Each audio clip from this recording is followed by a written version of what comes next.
నాకు యమ్మీగా పొడులు, పచ్చడ్లు అండ్ ఘీ యేసుకొని తినాలని ఉందిరా చాలా. ఘీ ఉంటే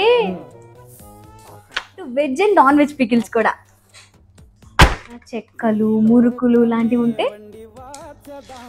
ఘీతో చేసిన స్వీట్ తింటే. ఇవన్నీ ఎక్కడివి? ఇది మన శ్రీ శ్రీనివాస ఫుడ్స్ నుంచి తెప్పించాను. యమ్మీ కారపొడులు, the best ghee and non veg and veg pickles వీళ్ళ స్పెషాలిటీ. వీళ్ళ దగ్గర దొరికే హాట్ అండ్ స్వీట్స్ గురించి ప్రత్యేకంగా మాట్లాడుకోవాలి. చాలా ఫ్రెష్ అండ్ యమ్మీగా అనిపించే నాకైతే. నాలాంటి వాళ్ళకి ఎంతో బాగా పనిచేస్తాయి ఇన్స్టెంట్ దోస మిక్సెస్. ఇవి కూడా చాలా టేస్టీగా ఉన్నాయి. ఇవన్నీ మన గుంటూరుకి చెందిన శ్రీ శ్రీనివాస ఫుడ్స్ లో దొరుకుతాయి. ఇంటికి దూరంగా ఉండే వాళ్ళు, హోమ్ ఫుడ్ టేస్ట్ చేయాలనుకునే వాళ్ళు ఖచ్చితంగా ఈ ఫుడ్స్ ని ట్రై చేయొచ్చు. మస్ట్ ట్రై అని చెప్తాను. నాకైతే చాలా బాగా నచ్చాయి. Best quality in affordable prices. వెంటనే స్క్రీన్ పై ఉన్న నెంబర్ కి కాల్ చేసి ఆర్డర్ చేసుకోండి. Happy shopping.